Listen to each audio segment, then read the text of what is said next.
Glória a Deus, bendito seja o nome do Senhor, graça e paz a todos, amém? Sejam bem-vindos. Quem tem motivo de estar alegre com o Senhor Jesus, diga amém. Glória a Deus. Queridos, eu quero compartilhar uma palavra com vocês nessa noite. Abra comigo a sua Bíblia no livro de Efésios, capítulo de número 5.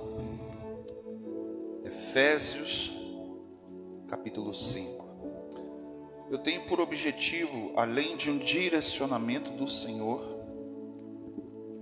desmistificar a atuação e o agir do Espírito Santo de Deus na nossa vida. Amém? Fala por assim comigo: o Espírito Santo está em mim.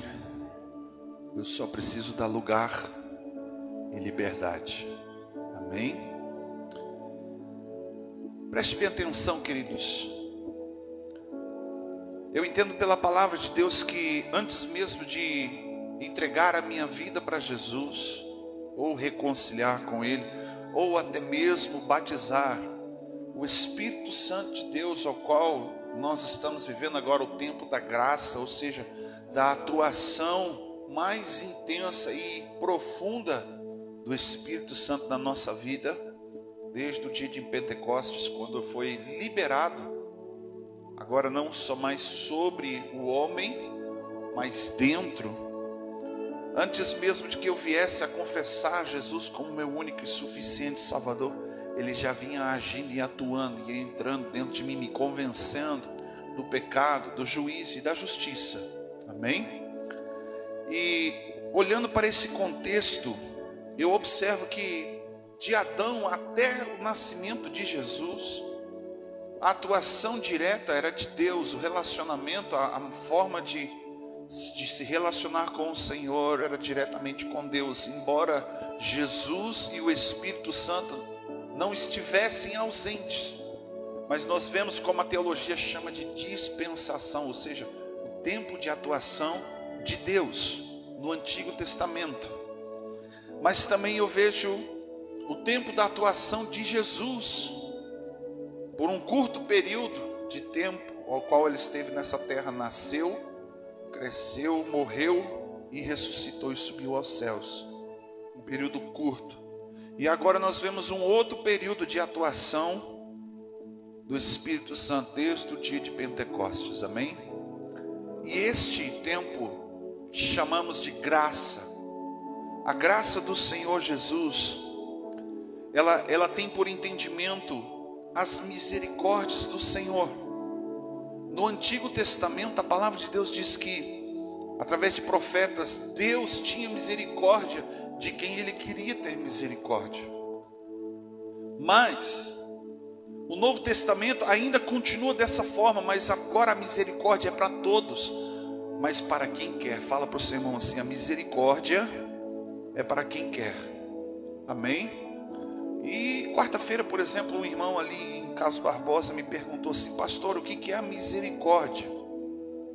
Muitas vezes a gente olha para uma situação difícil, um problema, um desastre, e você fala, né, misericórdia.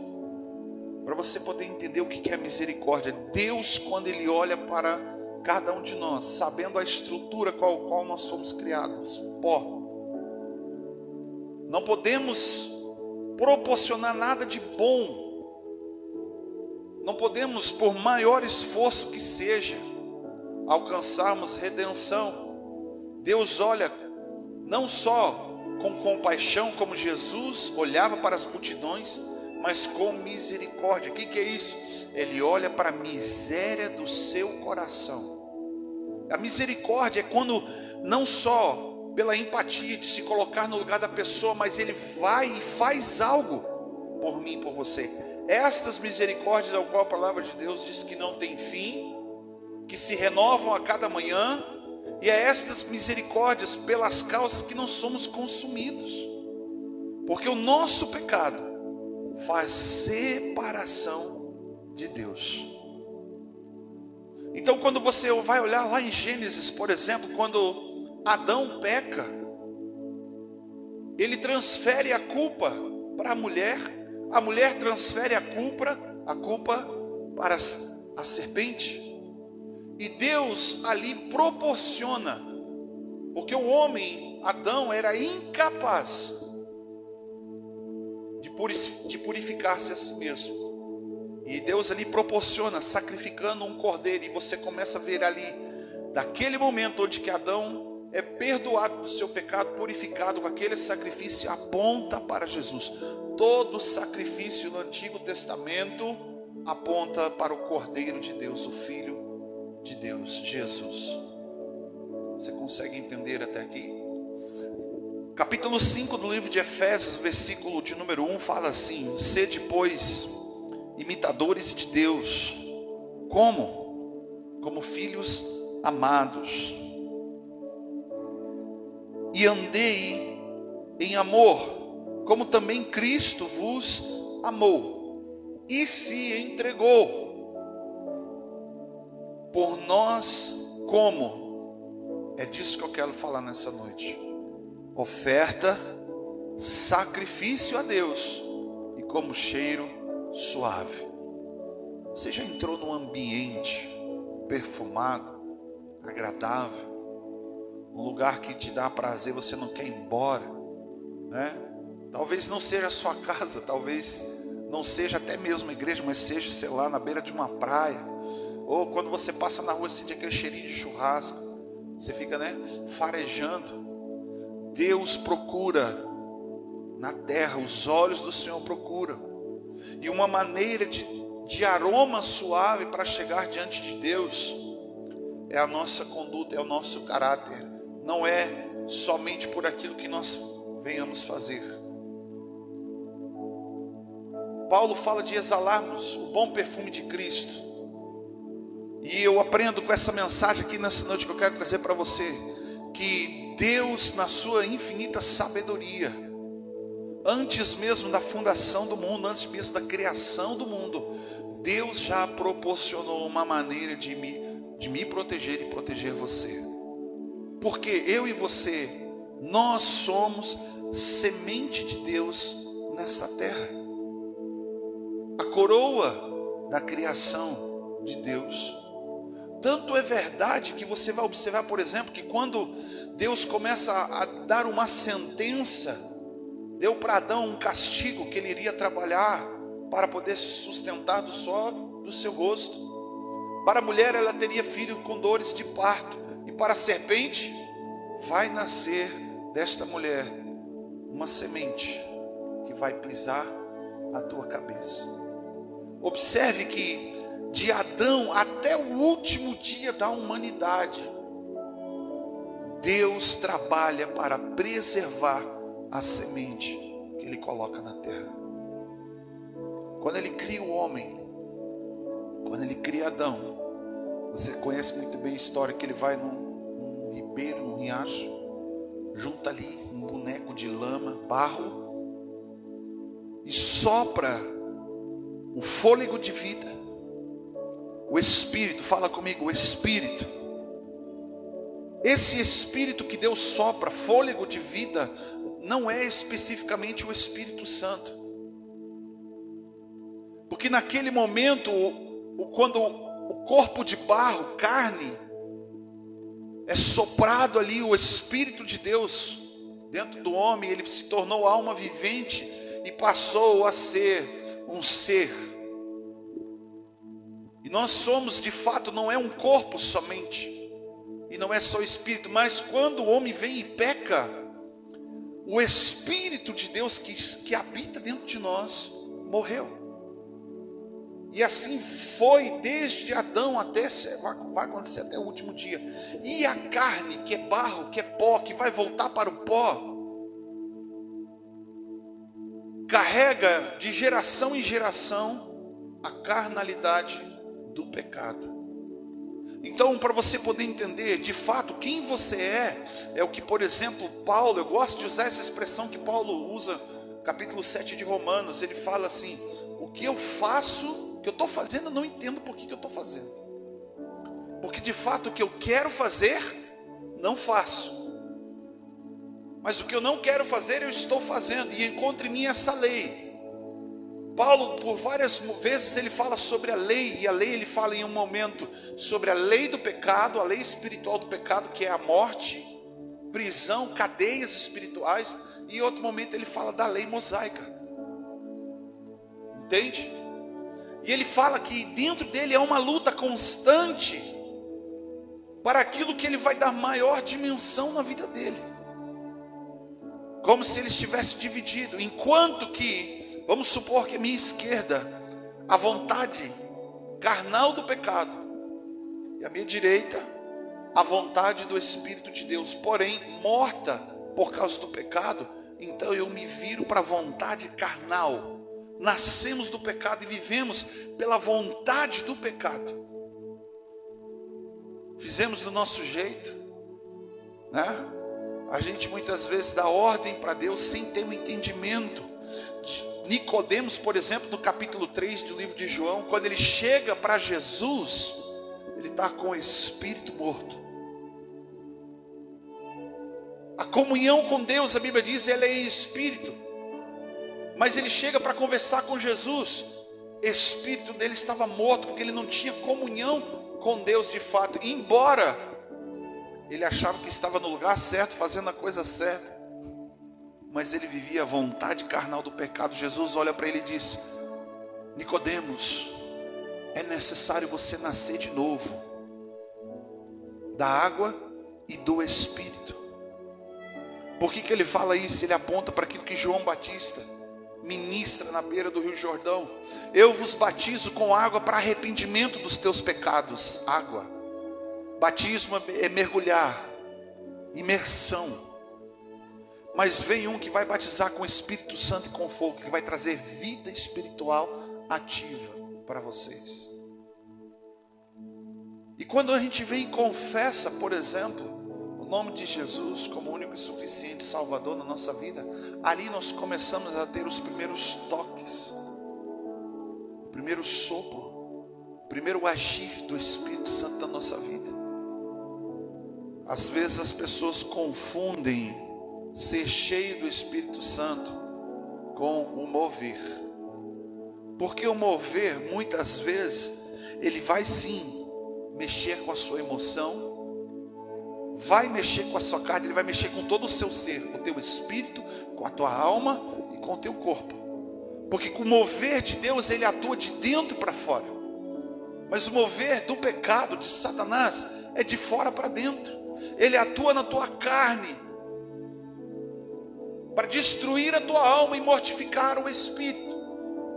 E quando você recebe o Espírito Santo de Deus, ele entra na tua vida e começa a ter vida no espírito. Ele atua de dentro para fora, curando, restaurando a tua alma e refletindo na carne aquilo que o Espírito Santo está fazendo aqui dentro. Muitas vezes quando eu vou batizar alguém nas águas, eu falo para a pessoa assim, tem gente que tem medo de se batizar por alguns motivos, e o principal que sempre me vem é: ah, pastor, eu preciso ainda me consertar, tem muita coisa que eu faço errado, eu preciso ficar certo, ter a minha vida mais certinha para poder se batizar. A pessoa pensa que quando se batizar não vai mais poder pecar. Isso é errado. E eu digo para elas assim: não, o batismo nas águas não significa que você não vai mais pecar. Significa que você vai pecar menos, não vai viver uma vida de pecado. João, ele declara assim: meus filhinhos, não deis ocasião ao pecado, mas se pecardes, nós temos um advogado. Não é constante o seu erro, mas tem uma grande diferença. Batizado nas águas, batizado no Espírito Santo, você vai poder enxergar melhor, identificar melhor, resistir, ser capaz de vencer o pecado. Porque sem comunhão, sem vida espiritual ativa, sem direcionamento, sem o governo ou liderança do Espírito Santo de Deus na sua vida, você jamais poderia vencer o pecado. Jesus venceu Ele disse que não ia ser fácil, mas também ele disse que não era impossível. Fala para o seu irmão assim: não é fácil. Vida espiritual ativa, mas não é impossível. Compreende isso? Desde Adão até o dia em que Jesus nasce, passa por essa terra, morre. Observe uma coisa, a Bíblia diz que quando Jesus morre, ele foi aonde? Ele foi aos lugares onde que estavam pessoas cativas, presas. Ele foi fazer o quê? Libertar essas pessoas de prisões espirituais. Ou seja, o próprio Jesus fala, Paulo também fala que pela lei do Antigo Testamento, ninguém se salvaria. Há uma linha teológica que tem o entendimento de que desde Adão até Jesus, quem morreu aguardando em Cristo estava assim, neste cativeiro. Mas quando Jesus vem, paga o preço, o sacrifício perfeito, ele tem a autoridade, toma das mãos de Satanás a chave da morte e liberta essas pessoas. Imagina só, fala para o seu irmão assim: dá glória a Deus pelo privilégio de não ter nascido no Antigo Testamento. Você sabe por quê, queridos? O Antigo Testamento, o Espírito Santo, ele não está ausente. Porém, você vai ver Davi, quando ele comete erros, pecados, o Espírito Santo não estava dentro, mas ele sentia falta, porque o Espírito Santo, ele vinha de vez em quando e sobre as pessoas, uma influência externa. E ele diz assim: não aparta de mim o teu Espírito. Por quê? Porque quando ele estava debaixo daquela unção, aquele mover do Espírito Santo, trazia arrependimento, trazia sobre ele convicção, certeza daquilo que ele estava fazendo para o Senhor. Mas quando ele pecava, o Espírito se apartava, saía. E essa era a vida de quem vivia no Antigo Testamento. E detalhe, era privilégio de algumas pessoas, não era sobre todos. Compreende? Não estava disponível para todos. É por isso que no Antigo Testamento muitas pessoas precisaram ser libertas desse cativeiro por Jesus. Por quê? Porque a atuação do Espírito Santo na minha e na sua vida, uma das principais funções é te convencer do pecado, do juízo e da justiça. Olha para o seu irmão assim, ó: se permita ser convencido nessa noite pelo Espírito Santo. Se você não se permitir ser convencido, olha só, queridos, eu apenas preciso querer, permitir. Fala para o seu irmão assim: dá lugar, né? No repleplé, no pentecostal diz assim, ó: dá lugar, varão. Quando nós damos lugar para o Espírito Santo, ele me convence do pecado, do juízo, da justiça. A Bíblia diz que é o Espírito Santo que opera em nós o querer e o efetuar. Você sabe o que significa isso? Que há uma possibilidade muito grande de que hoje você está aqui, não é porque você quis, mas porque foi o Espírito Santo que te trouxe, te convenceu, colocou dentro de você a vontade de querer estar aqui. Como assim, pastor? Significa então que eu não tenho vontade? Tem. Fala para o seu irmão assim: você pode todas as coisas. Você pode beber, pode fumar, pode se prostituir, pode roubar, pode ser o que você quiser, fazer o que você quiser. Paulo diz assim, ó: eu posso todas as coisas. Nem tudo me convém, nem tudo me edifica. Você pode fazer o que você quiser. Que nem diz o pastor Cláudio Duarte, só não pode morar no céu assim.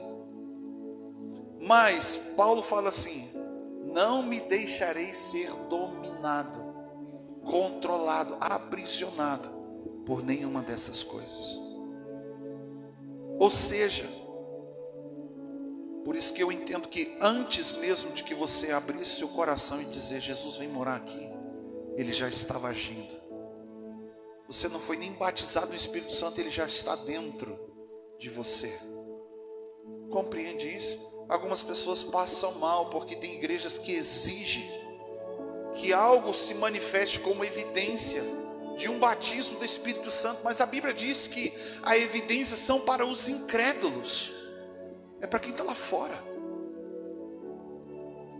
Eu não estou negando, e eu não estou negando e dizendo que você não deva permitir o agir de Deus, o mover do Espírito Santo na tua vida, num culto, numa vigília, num monte, numa oração, num congresso. Mas você quer ver uma coisa? Sabe quando é que você está cheio do Espírito Santo? Quando você comete um erro e você reconhece que está errado e se arrepende e pede perdão para Deus. Eu ministrei essa palavra na terça-feira na igreja, lá em Casa Barbosa. E naquela noite tinha uma irmã que estava com seu coração aflito, angustiado. Algum tempo atrás ela havia comentado comigo que ela trabalha numa fábrica de móveis, e ela separou 8 sacos de lenha, de retalho, para poder levar para casa, para ela ter a lenhazinha dela lá, para botar no fogão a lenha. E quando ela foi buscar, ela chegou lá para encontrar, não havia nada. E ela descobriu que o colega de trabalho levou tudo embora. Levou tudo embora, a lenha dela. Ela ficou chateada. Ela julgou, ela ficou assim, ó, querendo torcer, né? Botar o pescoço daquele cara lá pro chão rolando, né? Ela quis soltar o Pedro que tem dentro dela. Ela ficou chateada. Ela ouviu uma palavra dessa assim. Terminamos o culto, a gente fez uma oração, e nós vamos fazer assim também hoje. Eu falei assim: se permita ser cheio do Espírito Santo. Sabe o que aconteceu? No dia seguinte, de manhã, ela foi para o trabalho, e aquela palavra mexeu com ela, começou a incomodar aqui dentro. Ela foi para casa no almoço e ela disse: Deus, me perdoa, eu sei que eu preciso fazer a coisa certa. E ela voltou para o trabalho depois do almoço, e ela foi até aquela pessoa que cometeu um erro contra ela e disse assim: olha, eu quero te pedir perdão, porque eu te julguei, eu queria o teu mal. E eu falei assim: glória a Deus, minha irmã. Isso é ser cheio do Espírito Santo. Porque não foi homem, não foram letras de um livro, mas foi o Espírito Santo que te convenceu. Você compreende isso? Ser cheio do Espírito Santo não é quando alguém sai pulando, gritando, dando estrelinha, voadeira dentro do culto. Isso é mover. Eu não estou negando, mas preste bem atenção. Ser cheio do Espírito Santo é quando, por exemplo, um dia, quem estava aqui, um cara entra por aquela porta e chega aqui na frente do púlpito, dobra os seus joelhos, ele nem ouviu a mensagem, ele só chorava e dizia: eu preciso de ti, Jesus. Quem foi que trouxe ele lá de fora, se não foi o Espírito Santo? Compreende isso? Ser cheio do Espírito Santo, como dizia um grande pregador, David Wilkerson, ele fala assim: você quer mudar o mundo? Vá para sua casa e ame a sua família. Cuide dos seus filhos, cuide da sua esposa, cuide do seu marido, e seja cheio do Espírito Santo. Eu olho para a palavra de Deus. Há uma promessa no livro de Joel que fala que nos últimos dias o Senhor derramaria do seu Espírito sobre toda a carne. Não é sobre os crentes somente, mas sobre toda a humanidade, sobre toda a carne. Todos os povos, línguas, raças e nações vão ser cheios do Espírito Santo. Mas da forma com que está escrito em Joel, nunca houve antes, nem haverá depois. Nada se compara com o que vai acontecer. E por isso é um motivo, mais uma vez, de você glorificar ao Senhor, porque eu e você fizemos parte dessa geração que vai viver tudo isso. Existem pessoas que viam Jesus passando, o mover acontecendo, e ficavam de longe, só olhando. Outros andaram com Jesus e mais tarde escreveram a história do que eles viveram com Deus. Coisas extraordinárias que alcançou a minha e a sua vida até os dias de hoje. Mas assim como o próprio Jesus, Ele fez a história, dividiu a história. E por mais que tentaram milhares e milhares de vezes, nada conseguiu apagar o que Ele fez por nós. A história está dividida em antes e depois dele. O homem cheio do Espírito Santo. Como aconteceu isso? Ele cumpriu aquilo que ele fala para Nicodemos. Nicodemos, é necessário você nascer de novo da água e do Espírito. Quando Jesus inicia seu ministério, ele vai até o Rio Jordão, onde que João Batista está batizando para um batismo de arrependimento. E assim como ele ressurge das águas, desce sobre ele o Espírito Santo. E ali ele começa a viver uma vida direcionada pelo Espírito, que é levada para o deserto para ser tentado. É por meio da atuação do Espírito Santo que havia sobre Jesus que ele fez todos os milagres, as curas, as ressurreições que ele fez, o sobrenatural que aconteceu. Então a pergunta que eu quero gerar no seu coração nessa noite é: por que eu preciso ser cheio do Espírito Santo? Lembra quando eu falei que Deus deu uma sentença para a serpente, dizendo que da semente da mulher nasceria um que esmagaria a cabeça de Satanás? Eu e você somos sementes de Deus nessa terra. E o objetivo pelo qual nós estamos vivendo agora o tempo, a dispensação do Espírito Santo, chamado graça. A graça, o Espírito Santo ali, como fruto, em Gálatas 5,16 está dizendo que é o fruto que gera em nós uma transformação de caráter. Porque a semente ao qual Jesus veio buscar não é o teu corpo. O corpo volta para o pó, porque ele veio do pó. E o Espírito que Deus deu volta para Deus. Mas a tua alma é onde que habita as tuas emoções, vontades, desejos, prazeres. É onde que está o seu caráter, ou seja, quem você é. Esta é a semente. Como Deus é bom. Ele envia no nosso tempo, da nossa geração, nesse período, o fruto. Fala para o seu irmão, o fruto. Amém? Deixa eu te fazer uma pergunta. Talvez você possa me responder, que já deve ter plantado no mínimo um feijãozinho na escola. O que é mais importante para uma árvore? O fruto ou a semente? O que é mais importante? Você já viu uma árvore dar um fruto e não ter semente? Ou você já viu uma árvore só dar semente e não ter fruto? Por que existe o fruto então numa árvore? Você observa que, olha como que Deus é. Paulo, em Gálatas 5, 16 em diante, 16 ao 26, ele está dizendo que Deus enviou o Espírito Santo para proteger e guardar a semente. Assim como um fruto de uma árvore, é necessário que haja um fruto para guardar e proteger a semente. E o próprio Jesus fala de semente, que a semente precisa morrer para gerar o quê? Vida. E da mesma maneira como nós lemos aqui, versículo 1, que nós precisamos ser imitadores de Cristo, imitadores de Deus, ofertando, sacrificando e sendo um bom perfume para as nações e para Deus. Jesus diz que ainda existe um morrer, ainda existe preço a ser pago, ainda existe uma cruz a ser carregada. Ele pagou um preço, sim, pelo meu e os seus pecados.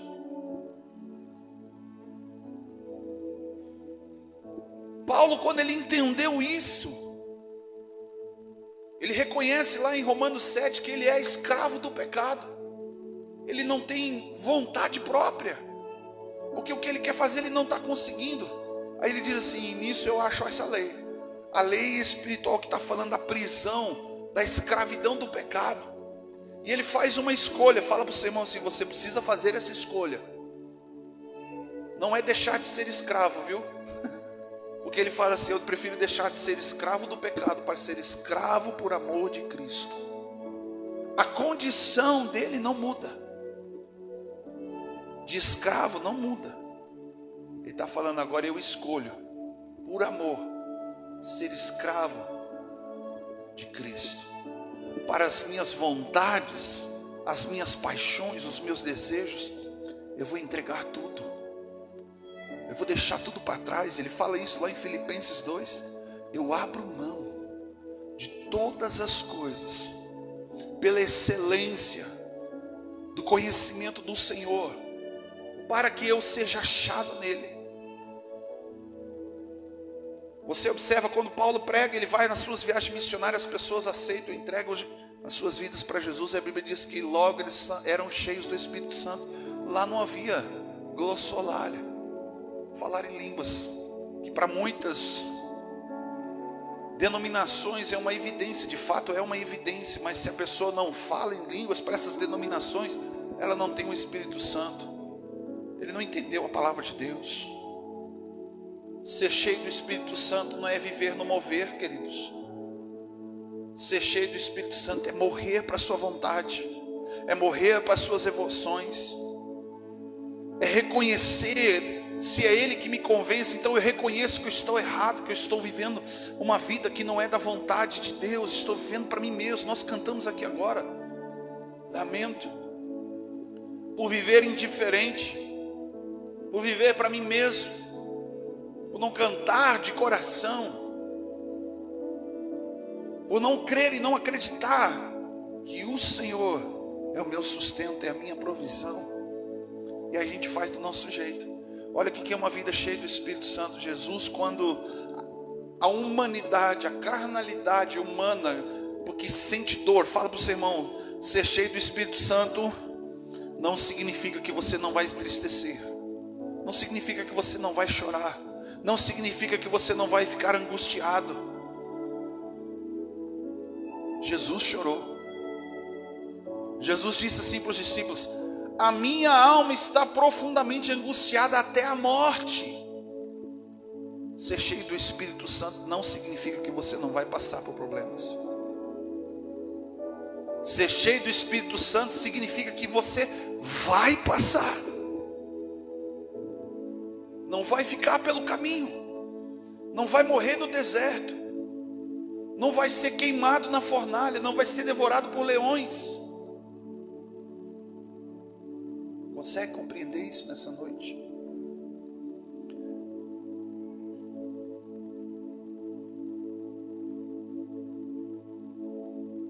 Ainda aqui no capítulo 5 de Efésios,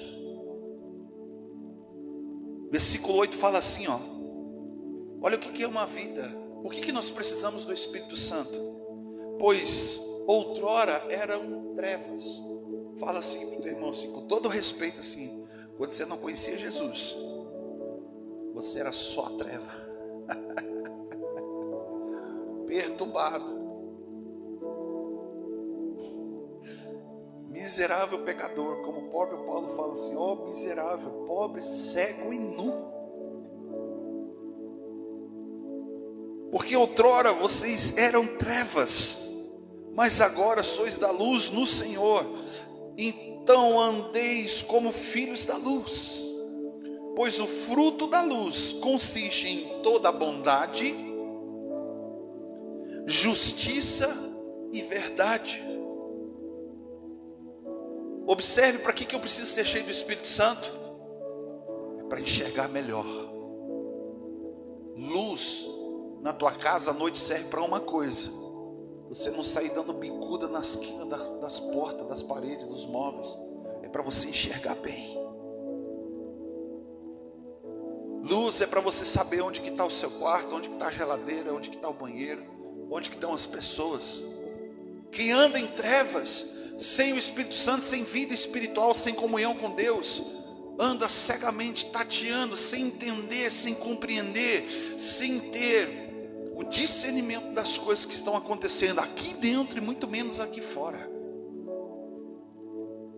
Você precisa ser cheio do Espírito Santo para enxergar melhor. Versículo 10 diz ainda assim: para que possais descobrir o que é agradável ao Senhor,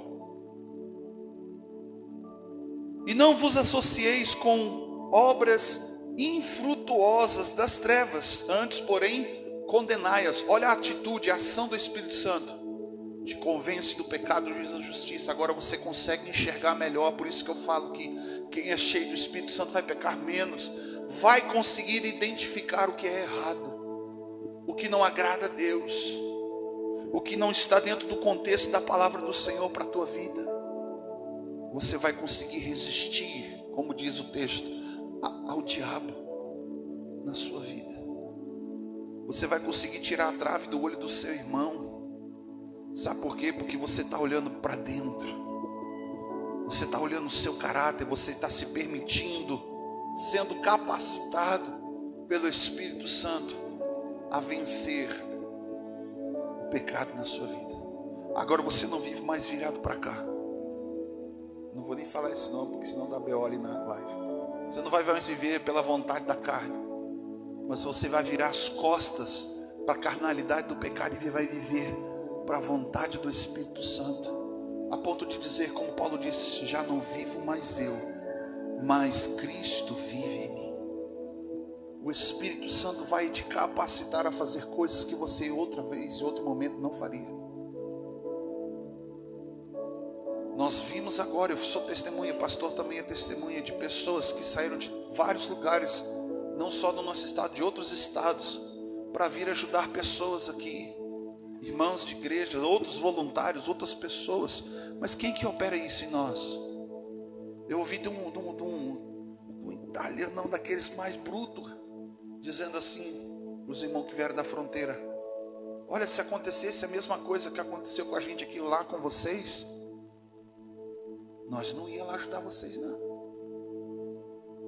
E aí o gaúcho brabo da fronteira lá pegou e falou para ele: eu também não iria não, mas quem me trouxe aqui foi o Espírito Santo de Deus. É Ele que te capacita a fazer coisas que você não faria, como por exemplo, perdoar. Vira o culto. Hoje eu fiz uma coisa de propósito no grupo da igreja, quem viu? Eu botei assim uma enquete: quem vai vir no culto hoje? Algumas pessoas ficaram em dúvida, né? Poucos colocaram, outros ignoraram. Ninguém teve coragem de dizer, botar lá não. Mas preste bem atenção, queridos. Até para estar no culto, a carnalidade do pecado que habita em nós faz com que a gente queira ficar em casa, debaixo de uma coberta, num friozinho desse, comendo uma sopinha, comendo uma pipoca, assistindo novela, vendo filme, sei lá o que, e o diabo a quatro ainda. Mas se não é o Espírito de Deus que opera em você, querer efetuar, você jamais estaria aqui. Compreende isso? Quando a gente fala assim, eu sinto vontade de fazer tal coisa, que é bom. Olha o que falaram para Jesus. Chegaram para ele e falaram assim: o Senhor é bom, Jesus, tu é bom. Jesus respondeu o que para ele? Bom, eu não. Bom é o Pai, Ele que é bom. Ele está falando da natureza humana de não ser bom. Volta algumas folhinhas aí, no capítulo 5 de Efésios, aí no versículo 16. Gálatas 5, versículo 16. Queridos, desde Adão até o cumprimento do sacrifício perfeito em Jesus, ninguém na história conseguiu por si só redimir os seus pecados. Toda vez que alguém ia ao templo sacrificar por determinação de Deus, então houve até um debate.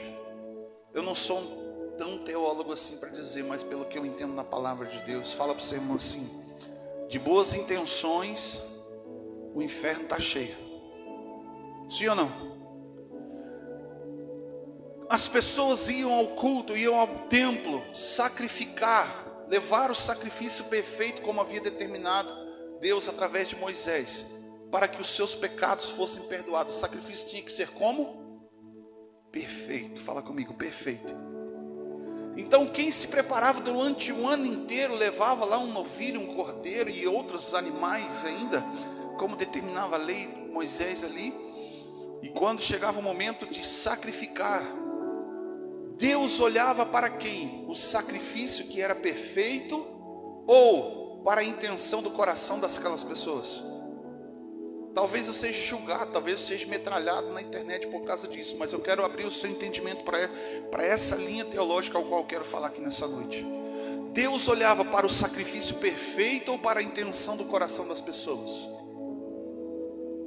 A intenção do coração. O que você acha?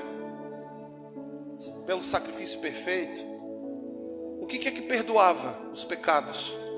Era a intenção do coração ou o sacrifício perfeito? Sacrifício perfeito. Então as pessoas, quando chegavam diante do sacerdote, o sacerdote não olhava para a pessoa, ela olhava para o sacrifício. Se o sacrifício fosse perfeito, ele entendia que Deus iria aceitar, iria ser imolado, ser queimado, a fumaça subiria como sinal de aceitação daquele sacrifício perfeito.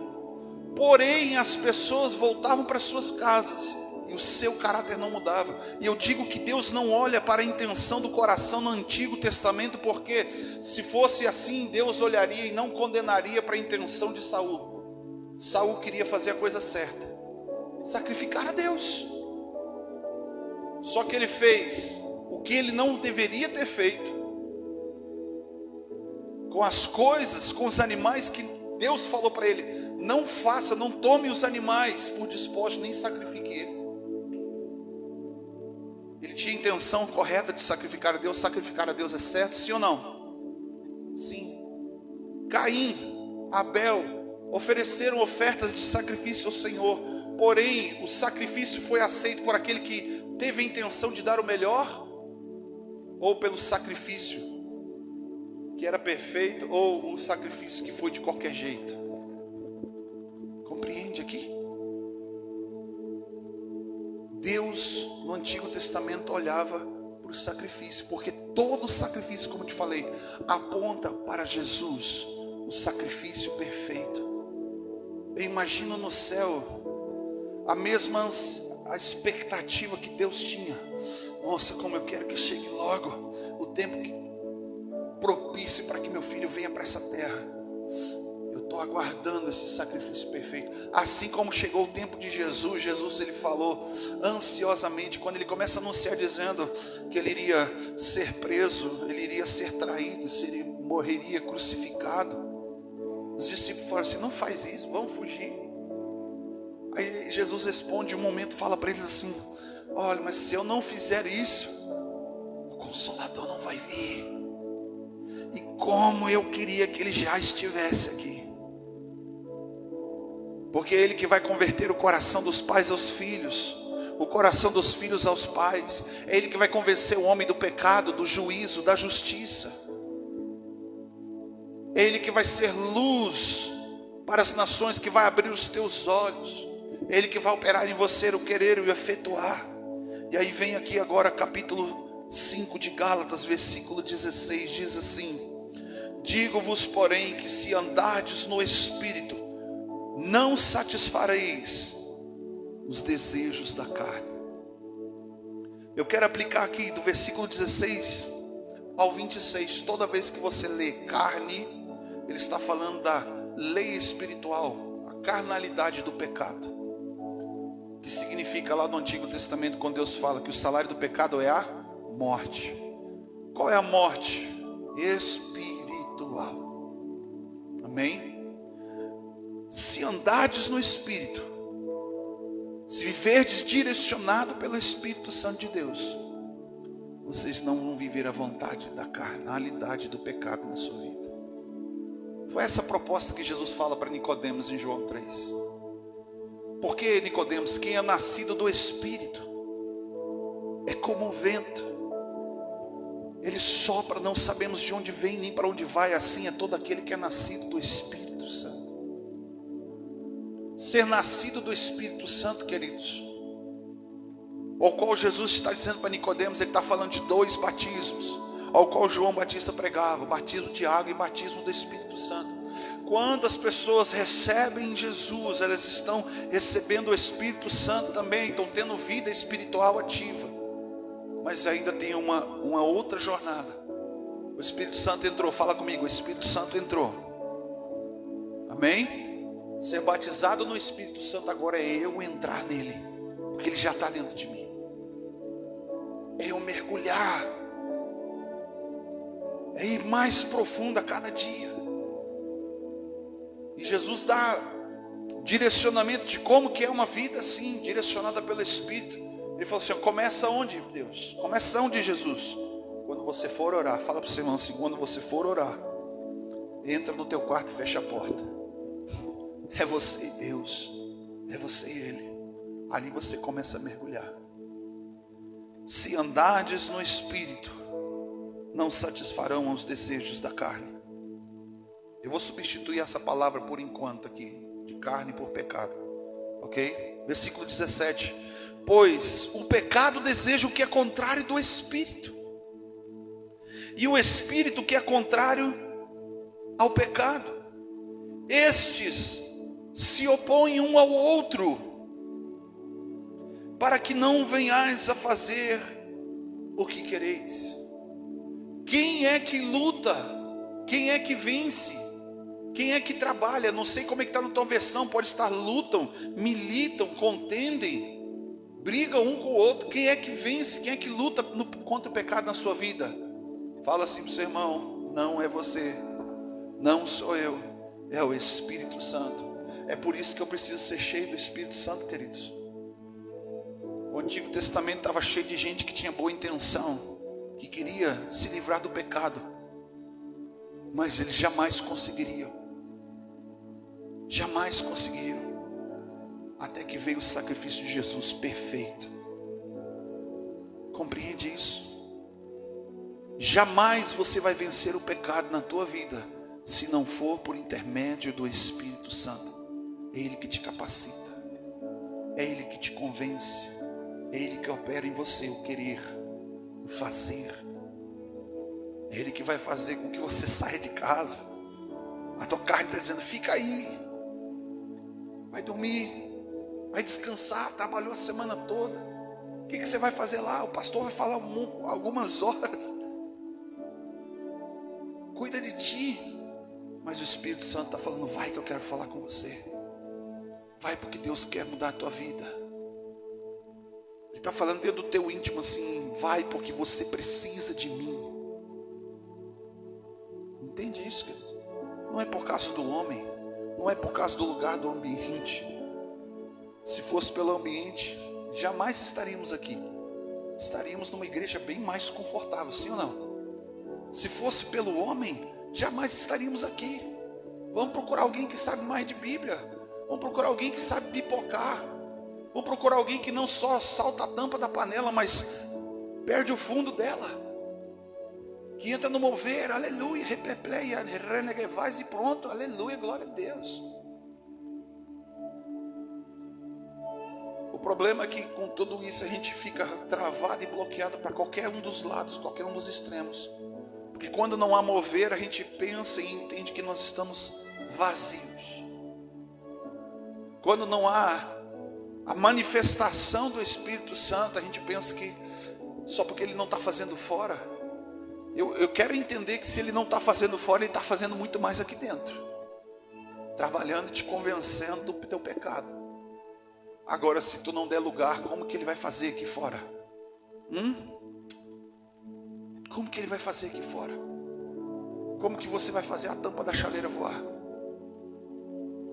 Como que você vai fazer com que os mortos ressuscitem? Com que os cegos vejam? Que os coxos andem? Que os mortos se levantem?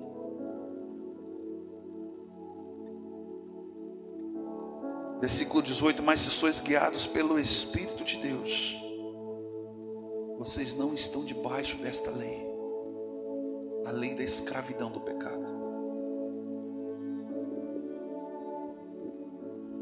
E aí versículo 19 em diante, ele começa a dizer qual é a obra. Quais são essas obras que te aprisionam? Eu não quero nem falar, porque você sabe muito bem qual que é o pecado que te aprisiona. Mas vamos finalizar, o versículo 22 fala assim: mas o fruto do Espírito é o amor. O Espírito Santo é o fruto que Deus colocou na terra, desde Adão até que ele volte, para guardar e proteger a mim e você.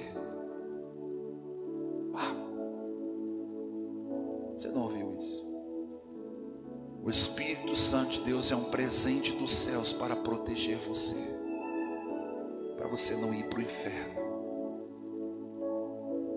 para abrir os teus olhos, fazer com que você enxergue melhor, para fazer com que você ame, para fazer com que você perdoe, para fazer com que você tenha um coração arrependido, para despertar em você fome e sede por mais de Deus, para despertar em você amar o próximo. O Espírito Santo, ele serve para te despertar a amar mais Deus sobre todas as coisas, do que a ti mesmo, do que coisas, pessoas, lugares. Embora nós precisamos amar o nosso próximo como nós queremos ser amados, essa é a tradução correta. Ame a Deus sobre todas as coisas e o teu próximo como você deseja ser amado. Como que você quer ser amado? É por isso que eu entendo quando Jesus fala de semente, parábola do semeador. Parábola do semeador diz que o pai, o semeador, saiu semear uma semente numa terra fértil. Sabe qual é essa terra fértil? A eternidade. Só que no meio do caminho algumas sementes caíram, lá no início com Adão. Algumas caíram no meio das pedras, outras caíram no meio dos espinhos, outra ficou à beira do caminho. E a Bíblia diz que aquela semente que caiu no meio das pedras não tinha profundidade. Pega a tua Bíblia, se você pode estar no teu celular, pega a tua Bíblia e fala assim: não tinha profundidade. Aleluia, glória a Deus. Deixa para lá que depois junto. Que bom que fosse dinheiro, hein? Brotando dinheiro da Bíblia. Não tinha profundidade, não tinha palavra de Deus, não tinha relacionamento, vivia uma vida superficial e ela morreu. A outra parte daquela semente até cresceu, mas chegou um ponto, quando Jesus explica que aquelas que nasceram no meio do espinho, as dificuldades, as adversidades do dia a dia, as coisas sufocaram, e ela não conseguiu crescer e logo morreu. E aquela que ficou à beira do caminho, que não ia nem para frente nem para trás, estava em cima do muro, indeciso, não tinha vontade para nada, não tinha escolha nenhuma. Veio o pássaro e roubou, porque não havia entendimentos. O pássaro ali representa Satanás. Lembra quando fala que ele nos livra do laço do passarinheiro? O pássaro veio e roubou a semente.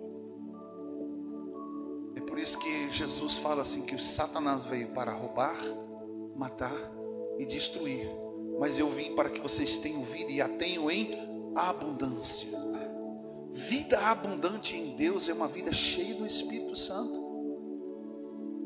Não tem outra alternativa bíblica para que as coisas não dê certo na sua vida.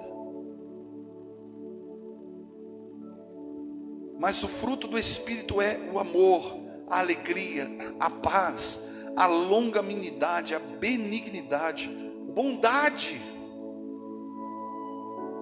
felicidade, mansidão, domínio próprio. Porque contra estas coisas não há lei.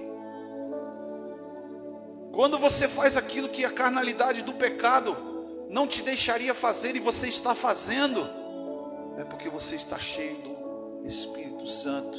E o Espírito Santo está te envolvendo. Olha o que o anjo disse para Maria, quando ela foi receber, descerá sobre ti o Espírito Santo, e o poder do Altíssimo vai te envolver, ele vai te proteger, ele vai te guardar. Uau!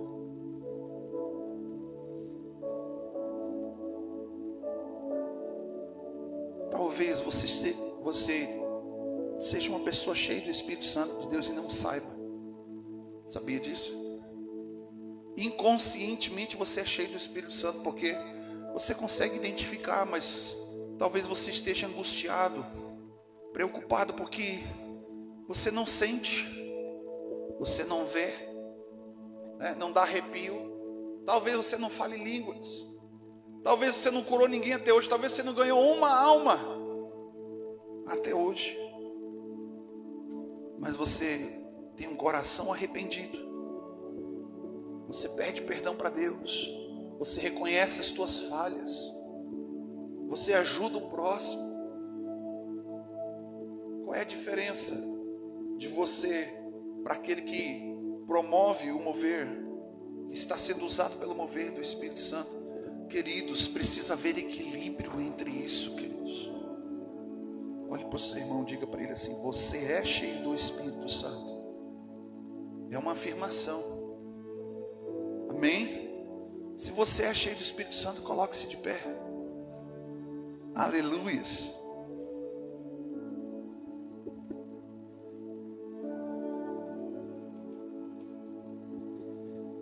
Eu quero finalizar essa mensagem lendo alguns versículos aqui de uma característica de um homem e de uma mulher que está cheio do Espírito Santo. Amém? No capítulo 4, 2 aos Coríntios, fala assim, ó: temos, porém, este tesouro em vasos de barro, para que a excelência do poder seja a Deus e não a nós. Deus colocou algo precioso dentro de mim e de você. Barro, pó, a miséria do nosso coração, Ele fez habitar quem? O Espírito Santo. Amém?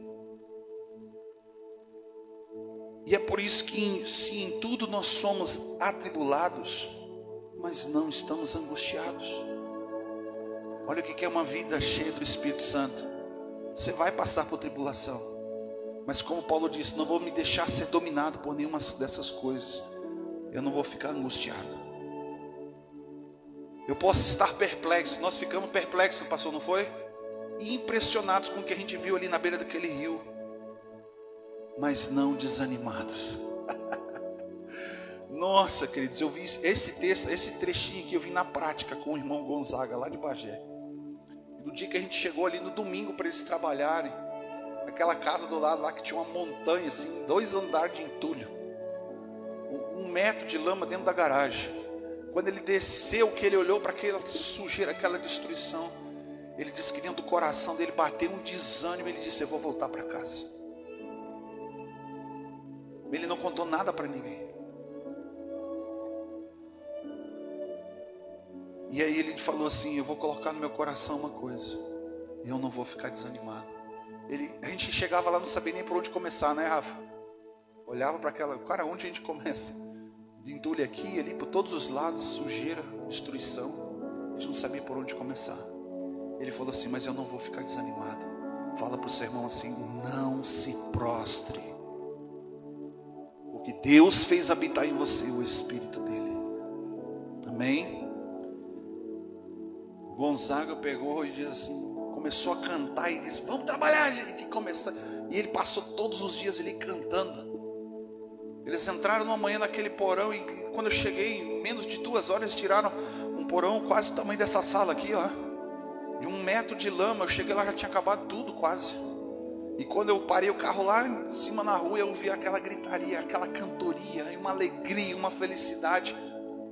Eu falei: cara, os caras estão no meio da lama, na sujeira, no fedor.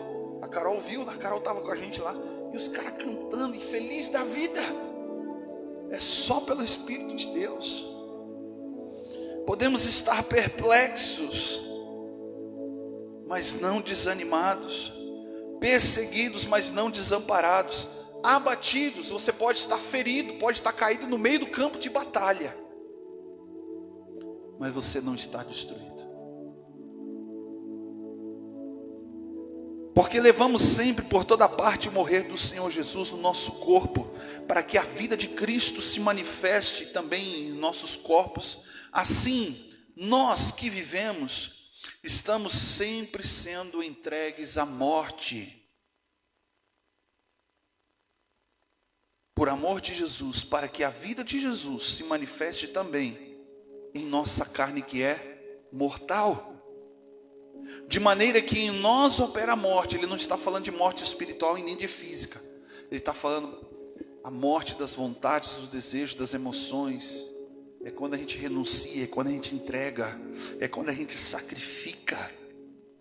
É quando a gente fala assim: se possível, passa de mim esse cálice, mas não seja feita a minha vontade, seja feita a tua. Abrir mão. Abrir mão. De maneira que em nós opera a morte, mas em vós a vida. Versículo 16. Por isso, não desfalecemos, ainda que o nosso homem exterior se corrompa. Ainda que o pecado, a carnalidade do pecado faça com que você venha pecar. De vez em quando. Fala para você, irmã, de vez em quando, viu? De vez em quando a gente peca. Mas João diz que nós temos um advogado, Jesus. O homem interior.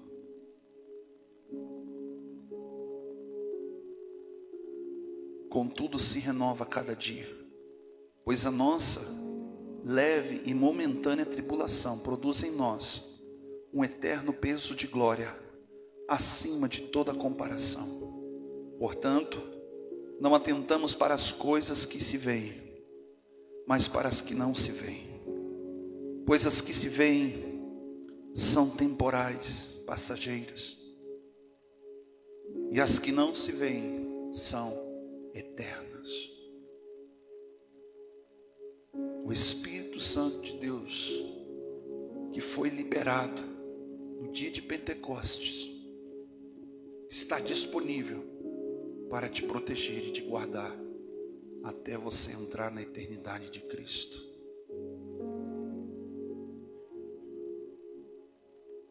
O meu convite para você nessa noite é que você seja cada dia mais faminto e sedento por ser cheio do Espírito Santo de Deus. Talvez, feche os seus olhos, coloque a mão no seu coração. Talvez você foi uma pessoa que um dia, há muito tempo atrás, queimou por Jesus. Talvez você foi uma pessoa que recebeu a revelação de Cristo na sua vida. Há um tempo atrás, você não se contentava com arrepios no culto. Você tinha fome e sede. Você não se contentava de ir somente num culto, 2 durante a semana. Você não se contentava apenas com o seu devocional diário, mas você queria estar nos montes, nas vigílias, nos congressos, buscando mais e mais ser cheio do Espírito Santo e do mover. Porque o Espírito Santo, além de nos proteger, ele tem benefícios. Ele nos presenteia com dons, com unção. E isso não é para nós somente, mas é para que nós venhamos alcançar o próximo. Talvez você tenha dons, talvez você tenha uma unção, está aí armazenada, represada, guardada, enterrado como um talento. Eu quero falar para você nessa noite que o dono dos talentos está voltando e nós vamos prestar contas. Nós vamos prestar contas, porque ele colhe aonde não plantou também. O meu convite nessa noite é para que você se provoque a falar com Deus. Deus, me dá mais uma oportunidade. Espírito Santo, me dá mais uma oportunidade de te conhecer mais profunda e intimamente. Me dá uma oportunidade de voltar a queimar por ti. Nós queremos voltar a queimar por ti, Jesus. Porque a tua palavra também, Senhor, nos chama para isso. Lá em Apocalipse fala, volta para o lugar da onde você caiu. Uma vez nós estávamos bem mais profundo e íntimos com o Senhor. Nós andávamos nos altos lugares. E muitos, Senhor, estão com os pés tão enterrados no chão, vivendo uma vida superficial, como que se o Senhor fosse voltar daqui a 100, 200, 300 anos, não fosse voltar nessa geração. Estão vivendo para si mesmos. Pessoas, Pai, que estão buscando coisas, conquistar o seu espaço, o seu lugar, porque o tempo está passando. Dinheiro, Senhor, meu Deus, meu Pai, está valendo mais do que a comunhão.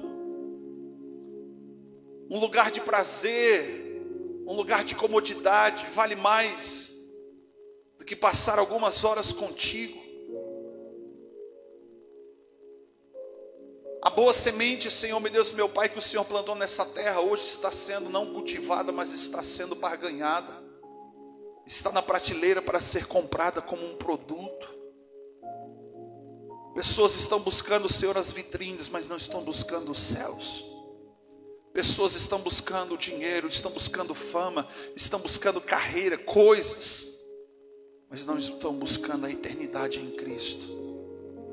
Por isso, Pai, nós te pedimos, Deus, pela tua misericórdia sobre nós, que são as causas, ó Deus, de nós não termos sido consumidos ainda.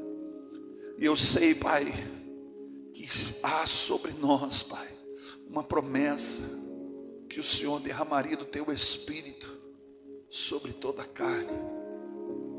Os filhos profetizarão. Por isso, Pai, nós te pedimos, devolva a identidade de filho, Pai, para cada um dos que estão aqui, daqueles que estão em casa. Restaura a identidade de filhos. Aqueles, Senhor, meu Deus, meu Pai, que já tiveram experiências, mas por causa do tempo, por causa da frieza, já não tem mais forças, ó Deus. Vivem de um passado de glória, numa expectativa, Senhor, talvez de que em algum momento, em algum estalar de dedos, as suas vidas vão mudar. Mas que eles voltem a sonharem, Pai, nesta noite, porque é o teu Espírito Santo. Nós queremos voltar a sonhar, Pai, com aquilo, Senhor, meu Deus, meu Pai, que nós recebemos lá atrás, quando o Senhor nos chamou pela primeira vez. Nos surpreenda, Pai, de novo. Sopra, Senhor, o teu Espírito sobre os teus filhos, Pai, em nome de Jesus. Meu Deus, meu Pai, que toda a terra seja alcançada, Pai, por este mover. Prepara a tua noiva, prepara a tua igreja. Prepara, Senhor, meu Deus, meu Pai, os guerreiros e as guerreiras do Senhor, porque grande será a colheita, Pai, nesses dias, ó Deus. E eu entendo, ó Pai, que há um mover do Espírito Santo trabalhando. Eu vejo, Pai, eu sinto, Pai, o Espírito Santo desentulhando poços, tirando pedras, sujeiras, tirando, Senhor, entulho, tirando o pecado, para que volte a fluir como um rio de águas vivas, ó Deus. Assim, Pai, seja sobre cada um de nós nesta noite. Assim seja, Pai, Deus, meu Pai, sobre a tua igreja. Manifesta, Senhor, o teu poder, em nome do Senhor Jesus Cristo. Amém. Fala assim comigo: Deus, me permita experimentar o teu Espírito Santo de uma forma diferente, ao qual eu jamais experimentei.